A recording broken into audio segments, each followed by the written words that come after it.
Hello साथियों, कैसे आप सभी लोग? आशा करते हैं आप सभी लोग अच्छे होंगे। तो आइए स्टार्ट करते हैं यूपी टेट प्रैक्टिस सेट जो हम लेकर चल रहे हैं। तो यूपी टेट का प्रैक्टिस सेट नंबर ये 6 है। तो देर ना करते हम सीधे स्टार्ट करेंगे। अगर आप चैनल पे नए हैं तो चैनल के प्लेलिस्ट में जा करके इसके पहले के वीडियोज आप देख सकते हैं।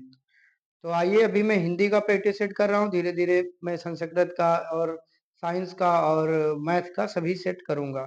तो चलिए स्टार्ट करते हैं प्रैक्टिस सेट नंबर 6।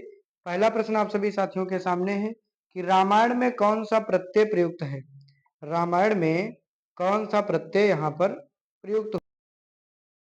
तो यहाँ पर इसका राइट आंसर हो जाएगा, कौन सा होगा? रामायण में यहाँ पे दिख नहीं रहा है, आयन। क्या होगा? आयन।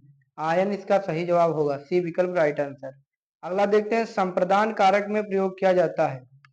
संप्रदान, कर्ता ने कर्म को करण से या के द्वारा, कर्ता ने कर्म को करण से अपादान से अलग होने पर।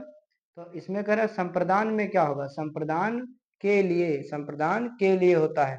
तो के वास्ते या के निमित्त या के हित, तो इसमें क्या हो जाएगा? उपयुक्त सभी। ठीक। पपीता और पाव रोटी शब्द कैसे हैं? पपीता और पाव रोटी शब्द कैसे हैं? तो ये दोनों शब्द, पा से पपीता, पा से पाव रोटी और पा से पुर्तगाली, ये कैसे हैं? पुर्तगाली शब्द हैं। अगला, जी हाँ, हाँ, अच्छा इत्यादि कैसा विस्मयादिबोधक अव्यय है? ये विस्मयादिबोधक तो है, लेकिन कैसा है? तो जी हाँ, जी हाँ, हाँ, अच्छा, इसका मतलब क्या है? यहाँ पे कोई चीज स्वीकार की जा रही, स्वीकार, स्वीकार बोधक। नेक्स्ट प्रश्न देखते हैं यहाँ पर, क्वेश्चन नंबर 5। उससे लिखा नहीं जाता वाक्य में कौन सा वाच्य है? किससे लिखा नहीं जाता? उससे लिखा नहीं जाता है, ये एक उसका भाव है कि उससे लिखा नहीं जाता, उससे चला नहीं जाता, ये उसका क्या है? भाववाच्य। मैं अपनी पुस्तक पढ़ूंगा, मैं अपनी पुस्तक पढ़ूंगा, तो इसका राइट आंसर क्या होगा? मतलब इसमें भविष्य काल है, वाक्य में भविष्य काल है। कौन सा भविष्य काल है? संभाव्य हेतु हेतु कौन है? तो इसका होगा सामान्य भविष्य काल। मैं अपनी पुस्तक पढ़ूंगा सामान्य भविष्य काल के अंतर्गत आता है। चलिए नेक्स्ट प्रश्न देखते हैं, इनमें से कौन सा पर्यायवाची जोड़ा गलत है? देखो, आम, आम माने रसाल, सही है। सर्प माने ब्याल, ये भी सही है। रक्त माने लोहित, ये भी सही है। लेकिन मुर्गा, मुर्गा को कॉक नहीं कहा जाता है, तो अंग्रेजी शब्द आ गया, COC के, कॉक, कॉक माने मुर्गा, ये अंग्रेजी शब्द है। मुर्गा यहाँ पे गलत है, क्योंकि हिंदी में ही होना चाहिए था। 8, 9, 10 गद्यांश पढ़ के देना है। गद्यांश पढ़ते हैं, सारा जीवन रस निचुड़ चुका है, सारा जीवन रस निचुड़ चुका है, स्वप्न पुराने हो चुके हैं, आजकल कविता में नयापन नहीं, उसमें पुराने जमाने की पुनरावृत्ति मात्र है। इस क्या लिखा है, इस में असल की पवित्रता का अभाव है। अब तो एक नए प्रकार का कला कौशल पूर्ण संगीत साहित्य संसार में प्रचलित होने लगा है वाला है। यदि वह न प्रचलित हुआ तो मशीनों के पहियों के नीचे दबकर हमें मरा समझिए। यह नया इतिहास साहित्य मजदूरों के हृदय से निकलेगा, उन मजदूरों के कंठ से यह नई कविता निकलेगी जो अपने जीवन आनंद के साथ खेतों की मेढ़ों का, कपड़ों के धागों का, जूते के टाँकों का, लकड़ी के रंगों का भेदभाव दूर करेंगे। नंगे सिर और पांव धूल से लिपटे, कीचड़ से रंगे हुए बेजुबान कवि जब जंगल में लकड़ी काटेंगे, तब लकड़ी काटने के शब्द इनके असभ्य स्वरों से मिश्रित होकर वायुयान पर चढ़ दसों दिशाओं में ऐसा अद्भुत गान करेगा कि भविष्य के कालावंतों के लिए वही ध्रुपद और मल्हार का काम देगा। अब देखते हैं प्रश्न क्या है इसमें, यदि संगीत नवीन साहित्य संसार में प्रचलित नहीं हुआ तो मनुष्य कैसा हो जाएगा? यहाँ पे देखेंगे तो मनुष्य कैसा हो जाएगा। तो इसका राइट आंसर क्या हो जाएगा? इसी में पढ़ना पड़ेगा। तो मनुष्य कैसा हो जाएगा, आखिरी के ऑप्शन भी पढ़ लेते हैं।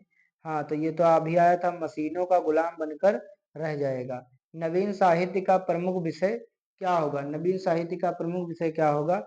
मजदूरों के जीवन में बिखरा आनंद, बी विकल्प।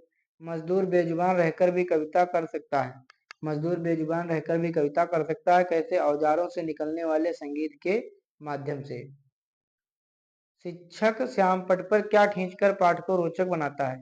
शिक्षक श्याम पट पर क्या खींचकर पाठ को रोचक बनाता है? तो चित्र खींचेगा, मानचित्र खींचेगा, रेखा चित्र खींचेगा, तो इसका होगा उपयुक्त सभी। आलाभदायक सतत और व्यापक मूल्यांकन, CCE, कंटिन्यूअस कॉम्प्रिहेंसिव एजुकेशन या इवोल्यूशन मूल्यांकन, सतत और व्यापक मूल्यांकन के लिए किन बिंदुओं का होना आवश्यक नहीं है? नेगेटिव पूछ रहा है इसमें, क्या नहीं होना चाहिए, तो उसमें वाद विवाद नहीं होना चाहिए, सही तकनीक का प्रयोग होना चाहिए, निरंतरता कंटिन्यूटी होनी चाहिए। तो डी विकल्प इसका सही आंसर हो जाएगा। क्वेश्चन नंबर यहाँ पे 13 देखेंगे, निम्नलिखित में कौन व्यंजन नहीं है? आ स्वर है, यही व्यंजन नहीं है, क्योंकि झा हा फा तो व्यंजन है। इसका राइट आंसर हो जाएगा ए विकल्प। फल फूल में कौन सा समास है? तो ये तो दिख रहा है, फल और फूल होगा, माता और पिता, तो इसे द्वंद्व समास होगा। प्रयाग में किस उपसर्ग का प्रयोग हुआ है? प्रयाग में किस उपसर्ग का? प्रधनयाग, प्रयाग। कुख्यात शब्द का विलोम होगा, कुख्यात का क्या होगा? विख्यात। प्रख्यात सुख्यात, तो इसका क्या होगा? विख्यात ही होगा। जिनका उच्चारण कंठ के माध्यम से होता है उसको हम लोग क्या कहते हैं? उसको हम लोग कंठ कहते हैं उनको। निम्नलिखित में से स्पर्श व्यंजन कौन से हैं? स्पर्श व्यंजन कौन से इसमें से? तो पा फा बा, ये जब बोलोगे तो ओंठें मिलेंगी, तो इनको हम लोग स्पर्श व्यंजन कहेंगे। या रा लावा में ओंठ नहीं मिलेगी, शाखा साहा में नहीं, आ ई में भी नहीं मिलेगी। पा फा बा कहने पर ओंठ मिलेंगे, इसको स्पर्श व्यंजन कहा जाएगा। ओंठ से ओंठ का स्पर्श होगा। निम्नलिखित में से कौन सा युग्म गलत है? इसमें से कौन सा जो है गलत है? तो उपचय कर अपचय होगा, ठीक है। ये विलोम शब्द है। काला का गोरा विलोम शब्द है। बर्बर का शब्द है विलोम शब्द, लेकिन क्रूर का क्रूरता ये तो समानार्थी हो जाएगा, निर्दयी मतलब। तो इसका होना चाहिए था कि मतलब जो दया करने वाला हो, लेकिन वो इसमें है नहीं।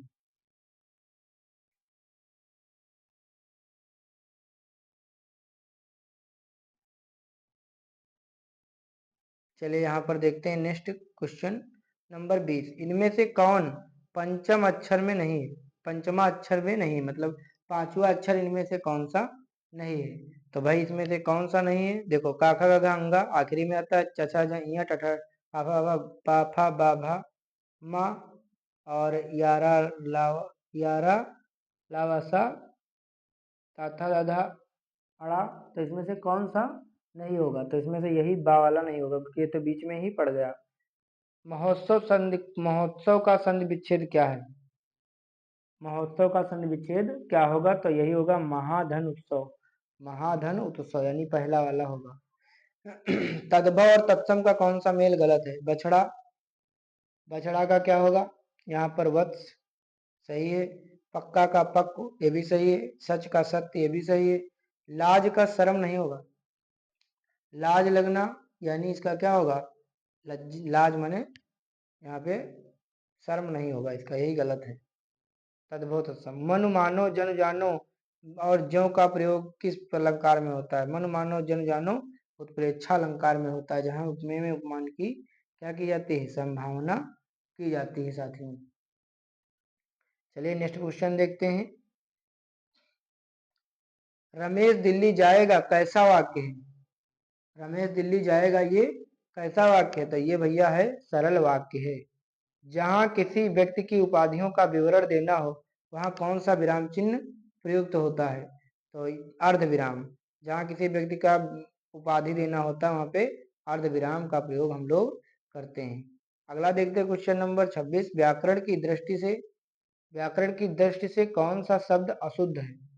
व्याकरण की दृष्टि से कौन सा शब्द अशुद्ध है? तो इसका होगा रचयिता। रचयिता नहीं होता, रचयिता होता है। ये सही होता है, रचयिता ये गलत लिखा है। वापस सही है, शहरी भंडार ये सब सही है। झुंड में कौन सी संज्ञा है? झुंड, यहाँ पर क्या हो रहा है? समूह, किसी समूह की बात की जा रही, समूहवाचक। निम्न में से कौन सा युग्म गलत है? इसका राइट आंसर क्या होगा? अरण्य रोदन करना, ऐसा कथन जिस पर कोई ध्यान न दे। खून पसीना एक करना, कठिन परिश्रम करना। छाती पर मूंग दलना, बहुत कष्ट देना। कलम तोड़ना, मारपीट करना, ये गलत है। कलम तोड़ना मारपीट करना नहीं होता है। इनमें से कौन सा शब्द पुल्लिंग है? मंडल, वन, समाज या सभी। तो इसमें से कौन सा राइट आंसर हो जाएगा आप सभी का? इसमें हो जाएंगे सभी, क्योंकि मंडल भी होता है, समाज भी होता है, वन भी होता है, तो उपयोग सभी हो जाएगा। कबूतर खाना किसकी रचना कृत है? कबूतर खाना, कबूतर खाना किसकी रचना कृत है? तो ये है शैलेश मटियानी। ये आप लोग याद कर लेना, कबूतर खाना है शैलेश मटियानी जी की। तो ऐसे ही आप लोग हमारे वीडियो देखते रहें। जल्दी हम देखो पार्ट सेट 7 भी लेकर आएंगे। इसी प्रकार से पार्ट लगातार पढ़ाते रहेंगे और आपका पेपर बहुत अच्छा जाएगा। तो आप सभी को वीडियो देखने के लिए धन्यवाद। वीडियो को लाइक करें, चैनल पर नए चैनल को सब्सक्राइब करें। Thank you so much.